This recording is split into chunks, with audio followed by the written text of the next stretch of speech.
So early morning Tirupati foot ஹில்ஸில் இருந்துகிட்டு இருக்கோம் இப்போக்கி மை டியர் வியூவர்ஸ். ஸோ திருப்பதியில் திருமலையில் அதிகாலையில் உட்காந்துருக்குறோம். ஹெவி ரஷ்ஷாக இருக்குது பாருங்கள். அருமையான பிளேஸு. மார்னிங்கு. ஸோ நுழைவாயில் தான் அந்த மேல் பகுதியில் காணப்படுகிறது.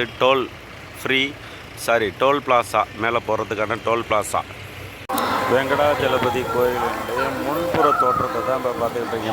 முன்புற தோற்றம் இல்லை, முன்பகுதி, என்ட்ரன்ஸுக்கு முன்னாடி உள்ள பகுதி மிக அற்புதமாக அலங்கரிக்கப்பட்டு வச்சுருக்கிறது தான் நீங்கள் பார்க்குறீங்க. பார்த்தீங்கன்னா நல்லா இருக்குது. காலையில் 7 மணிக்குள்ளே போனதுங்க நல்லா கூட்டம், ஆரம்பத்துலேருந்தே கூட்டம் வர ஆரம்பிச்சிருச்சு.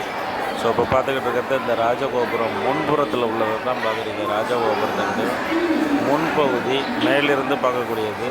இங்கே தான் இந்த தீபங்கள்லாம் ஏற்றக்கூடிய ஒரு இடம் மேலே இருக்குதுங்க. அங்கேருந்து பார்த்தோம்னா இந்த ராஜகோபுரம் நல்லா தெரியுது. வெங்கடாஜலபதி பாலாஜி அவர்கள் செய்கிறாங்க. இது புஷ்கரணி குளம், தீர்த்த குளம். இது பார்த்திங்கன்னா ரஷ்ஷு. காலையிலேருந்து ஆரம்பித்து ஈவினிங் வரலையும் பார்த்திங்கன்னா குளிச்சிக்கிட்டே தான் இருக்கிறாங்க. தண்ணி சுத்தமாக மெயின்டைன் பண்ணுறாங்க. நல்லா இருக்குது பார்க்குறதுக்கு.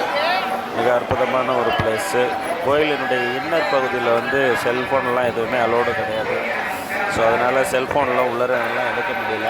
அதனால தான் வெளியில் உள்ள பகுதியிலிருந்து உங்களுக்கு வீடியோக்கள் போட்டிருக்கிறோம். கிட்டத்தட்ட காலையில் 8:30 மணிக்கு ஆரம்பித்து நைட்டு வரலையும் பார்த்திங்கன்னா உணவு அன்னதானம் தொடர்ச்சியாக நடைபெற்று கொண்டிருக்கிறது.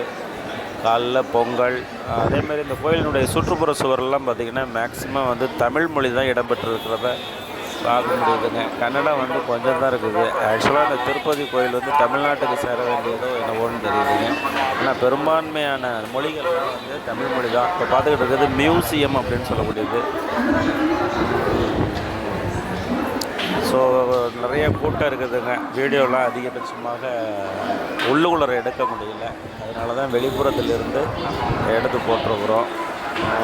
வாங்க, திருப்பதி வந்தீங்கன்னா கண்டிப்பாக திருமலை மேலே நடந்து போகலான்னு ஒரு ஆர்வத்தில் இருந்தேன். ஆனால் நடந்து போக முடியல, அலோவ் பண்ணலை.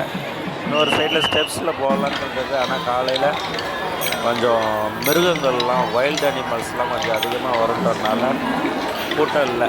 அதனால் போகலை, பஸ்லேயே போயாச்சு. பஸ்ஸுக்கு பார்த்திங்கன்னா 90 ரூபா, அப்புக்கு 90 ரூபா, டவுனுக்கு 90 ரூபா. பஸ் ஸ்டாண்டில் கொண்டாந்து இறக்கி விட்டுருவாங்க. இது அன்னியில் ப்ரைவேட் ஜிப்சி மாதிரி உள்ளதெல்லாம் மலையில் ஏறக்கூடியதெல்லாமே போகுது. மொத்தம் 17 கிலோமீட்டர். அடிவாரத்துலேருந்து 17 கிலோமீட்ரு. ஜங்ஷன்லேருந்து பார்த்திங்கன்னா 24 கிலோமீட்டர் பக்கத்தில் வருது. ஸோ நீட்டாக ட்ராவல் பண்ணலாம். எந்த விதமான போக்குவரத்துக்கெல்லாம் இடையூறுலாம் இல்லை.